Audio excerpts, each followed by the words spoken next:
श्री शिवाय नमस्तुभयम। दोस्तों, जैसा कि आप सभी लोग जानते हैं कि 2 जनवरी 2026 यानी शुक्रवार को पड़ रही है पौष महीने की शुक्ल पक्ष चतुर्दशी तिथि। और दोस्तों, यह वह तिथि है जो पौष महीने में पड़ने वाली सबसे बड़ी तिथि है, क्योंकि यह शुक्रवार के दिन पड़ रही है और हमारे हिंदू धर्म में इसका बहुत ही बड़ा और विशेष महत्व होता है।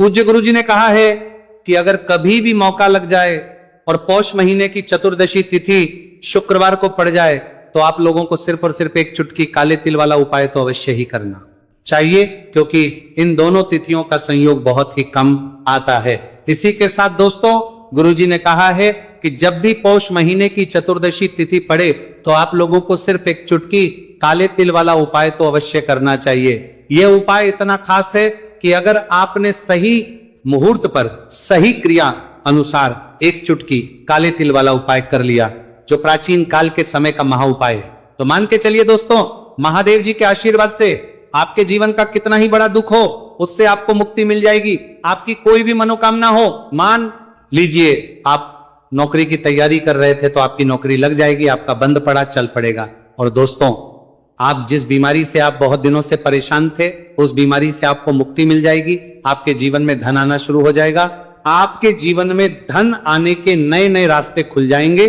और मान के चलिए दोस्तों, फिर आपको किसी भी प्रकार की परेशानी का सामना नहीं करना पड़ेगा। इसीलिए दोस्तों, 2 जनवरी शुक्रवार के दिन आप लोगों को इस वाले उपाय को जरूर कर लेना है। भले ही आपने पूरे साल भर इस उपाय को ना किया हो, पर अगर आपने इस पौष महीने में पड़ने वाली शुक्रवार चतुर्दशी तिथि के दिन इस वाले उपाय को कर लिया तो आपको इस उपाय को करने का वह फल मिलेगा जिसकी आपने कभी कल्पना भी नहीं करी होगी। इसीलिए आप लोग इस पौष महीने में पड़ने वाले शुक्रवार चतुर्दशी तिथि के दिन हल्दी वाले उपाय को एक बार जरूर कर लेना, ताकि आप लोगों के हाथ से यह मौका ना जा सके और आपको इस उपाय को करने का फल मिल सके। दोस्तों, यह उपाय पंडित जी ने अपनी अभी की ही शिव महापुराण की कथा में बताया है, जो इस उपाय को आज हम आपको बहुत अच्छे से समझाने वाले हैं। इस वीडियो को देखने के बाद इस उपाय को समझने के लिए आपको कोई वीडियो को देखने की जरूरत नहीं पड़ेगी। तो दोस्तों, इस उपाय को आपको कैसे करना है, कब करना है, कहां पर करना है और उपाय को करते समय आपको किन किन गलतियों को नहीं करना है और आपको किन किन बातों का ध्यान रखना है, ये सारी जानकारी हम आपको इस वीडियो में देंगे। तो चलिए भक्तों, उपायों को शुरू करते हैं। अगर आप भी चाहते हैं कि महादेव जी का आशीर्वाद आप पर सदैव बना रहे तो वीडियो को लाइक करें, चैनल को सब्सक्राइब करें और कमेंट बॉक्स में हर हर महादेव जरूर लिखे। और अपने फायदे के लिए, गरीबी दूर करने के लिए वीडियो को पूरा देखकर जाना। यदि आज आपने वीडियो को बीच बीच में से देखा, काट काट कर देखा, तो जीवन में आपको कभी सफलता हासिल भी नहीं होगी। देखिए दोस्तों, ये 2 जनवरी शुक्रवार का दिन या इतना खास होता है, इतना महत्वपूर्ण होता है। देखा गया है कभी कभी बड़े बड़े पूजा पाठ अनुष्ठान से जो मनोकामना पूर्ण नहीं होते, बस 2 जनवरी शुक्रवार चतुर्दशी तिथि के दिन एक छोटे से उपाय करने से ही आपकी मनोकामना पूर्ण हो जाती है। अब हम समझते हैं इस वाले उपाय को हमें करना किस है। इस एक चुटकी काले तिल वाले उपाय को हमें पौष महीने के शुक्रवार के दिन करना किस समय है। तो देखिए, इस उपाय को करने का जो समय है वह सुबह का समय है और शाम का समय भी है। अब देखिए, यहां पर हम मुख्य रूप से सुबह का समय नहीं बोलेंगे, क्योंकि 2 जनवरी शुक्रवार चतुर्दशी तिथि का दिन है और इस दिन प्रदोष काल के समय का बहुत महत्व होता है। बाकी अगर सुबह के समय भी करेंगे तो भी अच्छा होगा, उसमें कोई भी दिक्कत वाली बात नहीं है। तो चलिए जानते विशेष उपाय के बारे में। लेकिन उससे पहले एक प्रार्थना, अगर आप इस चैनल पर नए हैं तो आप इस वीडियो को लाइक करें, चैनल को सब्सक्राइब करें और कमेंट बॉक्स में आप अपनी राशि या अपना नाम जरूर डाल दें, क्योंकि हम राशि से जुड़ा भाग्य भी बताते हैं और भाग्य में चलनी न मिला रही परेशानियों को दूर करने के लिए वो आसान से आसान उपाय भी बताते हैं। तो चलिए अब हम अपने सबसे पहले उपाय की बात कर लेते हैं। तो चलिए बात करते हैं हमारे पहले उपाय की। देखिए, उपाय के लिए आपको 2 दीपक लेने होंगे। दोनों ही दीपक आप मिट्टी के भी ले सकते हैं और दोनों ही दीपक आप शुद्ध आटा मढ़कर उनके भी तैयार कर सकते हैं। अब दोस्तों, दोनों ही दीपक के अंदर आपको शुद्ध घी का प्रयोग करना होगा और एक दीपक के अंदर आपको गोल रुई की बाती का प्रयोग करना होगा और एक दीपक के अंदर आपको लंबी बाती का प्रयोग करना होगा। लंबी बाती वाले दीपक के अंदर आप मौली वाला जो धागा आता है कलावा का, उसकी बाती का प्रयोग भी आप लंबी बाती वाले दीपक के अंदर कर सकते हैं। 2 दीपक वाला यह चमत्कारी उपाय केवल शुक्रवार चतुर्दशी तिथि की रात्रि में ही किया जाता है, इसीलिए आपको इस उपाय को बहुत ही ध्यान से समझना। इसी के साथ में आपको एक चुटकी काले तिल के दाने लेना है और इसी के साथ में आपको मात्र एक चुटकी हल्दी भी लेनी होगी। अब दोस्तों ये सभी सामग्री लेकर के आपको रात्रि के समय पहुंच जाना है अपने घर में, जहां कहीं भी तुलसी जी का पौधा, तुलसी माता का निवास स्थान है, वहां पर देखिए दोस्तों, सबसे पहले तो आपके पास जो एक गोलबाती का दीपक है उसे आपको तुलसी जी के वहां पर प्रज्वलित करना है। दीपक को प्रज्वलित करते समय आपको ओम नमो भगवते वासुदेवाय इस मंत्र का 11 बार जाप कर लेना है। अब देखिए दोस्तों, आप जो एक चुटकी काले तिल के दाने लेकर के आए हैं उन्हें आपको अपने सीधे हाथ में रखना है, और जो आपने गोलबाती वाला दीपक प्रज्वलित किया है माता तुलसी जी के वहां पर, उसके ऊपर से आपको इन एक चुटकी काले तिल को घड़ी की दिशा में घुमाना है। आपको अपना नाम और अपनी गोत्र को बोल देना है, और फिर आपको इन काले तिल को उस जलते हुए दीपक के अंदर डाल देने। देखिए काले तिल भगवान विष्णु के पसीने से उत्पन्न हुए हैं, और जब भी हम ये दीपक की रात्रि में प्रज्वलित करते हैं तो इससे हमें हमारे कर्ज में राहत मिलती है, हमारे जीवन में धन प्राप्ति के नए नए मार्ग खुलते हैं, हमारा अगर कोई भी कार्य रुका हुआ है तो वह भी परिपूर्ण होता है। देखिए गोलबाती का जो दीपक है विशेषकर हम माता तुलसी के वहां पर भगवान विष्णु और माता लक्ष्मी के निमित्त प्रज्वलित कर रहे, इस प्रकार से आपको यह दीपक प्रज्वलित कर देना है। अब जो आपके पास लंबी बाती का दीपक है, एक चुटकी हल्दी है, तो इससे आपको लेकर के पहुंचना है अपने घर के मंदिर में। आपके घर के मंदिर में माता लक्ष्मी की जो भी प्रतिमा की मूर्ति है उनके सामने सबसे पहले तो आपको ये लंबी बाती का दीपक रखना है। फिर आपको दीपक को प्रज्वलित कर देना है। दीपक को प्रज्वलित करते समय आपको ओम महालक्ष्मी नमः इस मंत्र का जाप करते रहना है। अब दोस्तों आपके पास जो एक चुटकी हल्दी है उसे आपको सीधे हाथ में रखना है, और इस एक चुटकी हल्दी को आपको उस दीपक के ऊपर से 11 बार घड़ी की दिशा में घुमाना है, और आपको महालक्ष्मी मंत्र का जाप करते रहना है, और इस एक चुटकी हल्दी को आपको उसे दीपक के अंदर डाल देना है। देखिए एक चुटकी हल्दी वाला जो दीपक है आपके जीवन से दुर्भाग्य को समाप्त करता है, माता लक्ष्मी की आपको कृपा प्राप्त करवाएगा, धन प्राप्ति के आपके जीवन में नए नए मार्ग बनाएगा। देखो अगला उपाय है वो भी बहुत ज्यादा खास है। तीनों उपाय को आप जरूर सुनना, क्योंकि जो आपको अच्छा लगे वो उपाय आप कर सकते हैं। देखिए इस उपाय के लिए आपको 2 हरी इलायची लेनी होगी। हरी इलायची आपको साबुत लेनी है, खंडित नहीं होनी चाहिए, और इसी के साथ में आपको मात्र थोड़ा शहद लेना है। शहद आपको मात्र आधा चम्मच या फिर उससे भी कम ले लेना है, और इसी के साथ में आपको एक दीपक ले लेना है। दीपक चाहे तो मिट्टी का भी ले सकते हैं, और आप चाहे तो शुद्ध आटा मढ़कर उसका दीपक भी आप तैयार कर सकते हैं। इस दीपक के अंदर आपको मोली का जो धागा आता है कलावा का, उसकी बाती का प्रयोग करना होगा, यानी कि इस दीपक के अंदर आपको लाल रंग की बाती का प्रयोग करना होगा, और इस दीपक के अंदर आपको शुद्ध घी का प्रयोग करना होगा। अब ये सारी सामग्री लेकर के आपको अपने घर में जो भी मंदिर है वहां पर पहुंच जाना है, और आपको माता लक्ष्मी के किसी भी स्वरूप के सामने बैठ जाना। अगर माता लक्ष्मी की फोटो है, माता लक्ष्मी की प्रतिमा है तो उनके सामने आपको बैठ जाना है।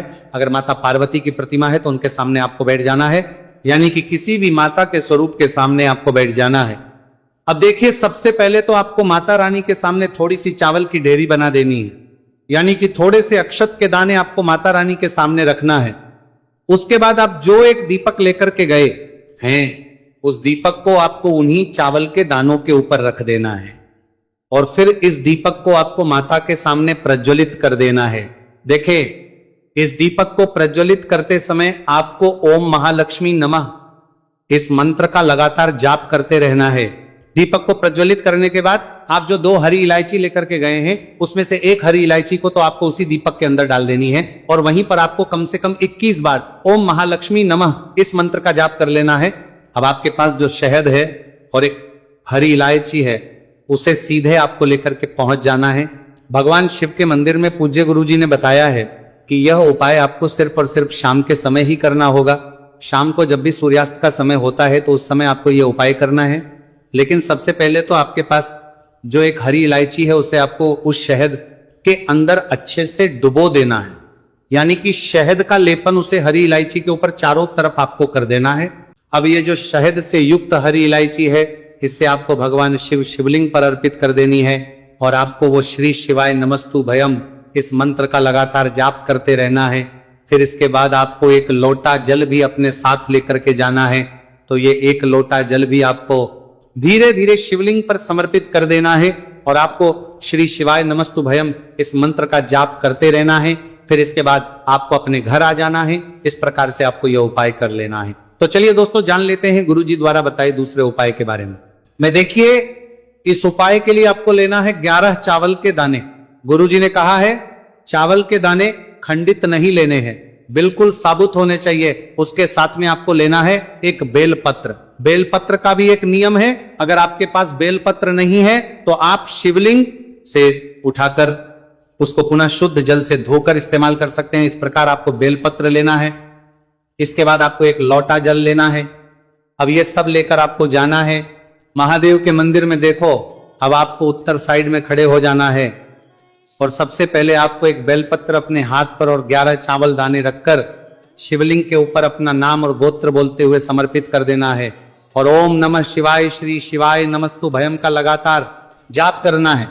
अब आपको जो एक लोटा जल साथ में लेकर आए थे उसे धीरे धीरे बेलपत्र और चावल दाने के ठीक ऊपर आपको समर्पित करते जाना है और शिव पुराण के मंत्र श्री शिवाय नमस्तुभयम का 11 बार जाप करना है और अपनी मनोकामना बोलते जाना है। देखो, बस छोटा सा उपाय करना है, देखना एक दिन आपके सब काम बनने लग जाएंगे। गुरु जी का बहुत ही विशेष उपाय है। चलते हैं तीसरे उपाय की तरफ। देखिए, इस उपाय के लिए आपको एक तांबे के पात्र के अंदर सबसे पहले अपने घर से शुद्ध जल लेना है। फिर इसी के साथ में आपको मात्र थोड़ा सा शहद लेना होगा। शहद आपको आधा चम्मच या फिर उससे भी कम लेना है और इसी के साथ एक प्यारी सी बेलपत्र ले लेनी है। बेलपत्र यदि आपको नहीं मिल पाती है तो भगवान शिव के शिवलिंग पर चढ़ी हुई बेलपत्रों को आप पूर्ण शुद्ध जल से धोकर के उपयोग कर सकते हैं। और बेलपत्र जो है वह कहीं से भी कटी फटी खंडित नहीं होनी चाहिए। अब ये तीनों सामग्री लेकर के सीधे आपको पहुंच जाना होगा भगवान शिव के मंदिर में। यह उपाय सुबह से लेकर के शाम तक किसी भी समय कर सकते हैं। देखिए, सबसे पहले तो आपके पास जो शहद, उससे आपको अपने सीधे हाथ की चिट्ठी उंगली के जो पास वाली उंगली होती है, अनामिका उंगली, उसमें थोड़ा सा शहद आपको लेना है और इससे फिर आपको शिवलिंग पर जहां माता अशोक सुंदरी का स्थान होता है वहां पर आपको ओम का निर्माण करना है। लेकिन जलाधारी के बिल्कुल बीच में जो स्थान होता है उसे माता अशोक सुंदरी का स्थान कहते हैं और इसी स्थान पर आपको शहद से ओम का निर्माण करना है। अब दोस्तों, आपके पास जो एक बेलपत्र है उसे आपको अपने सीधे हाथ की हथेली रखना है और महादेव से आपको अपनी विशेष मनोकामना, आपके जीवन में जो भी संकट चल रहे हैं, जो भी समस्याएं चल रही हैं, जो भी जीवन में दुर्भाग्य बना हुआ है, आप अपने किसी भी कार्य में सफल नहीं हो पाए रहे हैं, तो जिस भी प्रकार की आपकी समस्या है उसे दूर करने के लिए आपको महादेव से प्रार्थना कर लेनी है। और फिर यह जो एक बेलपत्र है इससे आपको शिवलिंग पर माता अशोक सुंदरी वाले स्थान पर समर्पित कर देनी। देखिए, जहां पर आपने ओम का निर्माण किया है उसी के ऊपर आपको ये बेलपत्र भी समर्पित कर देनी है। देखिए, बेलपत्र की चिकनी साइड का हिस्सा शिवलिंग से स्पर्श होगा और इसकी जो डंडी है वो आपको जलाधारी की ओर रखनी है। बड़ी पत्ती वाला भाग शिवलिंग की तरफ रहेगा। इसी प्रकार से आपको ये बेलपत्र समर्पित कर देनी है। अब दोस्तों, आपके पास जो एक जल का पात्र है उसमें से थोड़ा सा जल तो आपको बेलपत्र की जो आगे वाली पत्ती है उस पर आपको समर्पित करना है और आपको श्री शिवाय नमस्तुभयम इस मंत्र का जाप कर लेना है।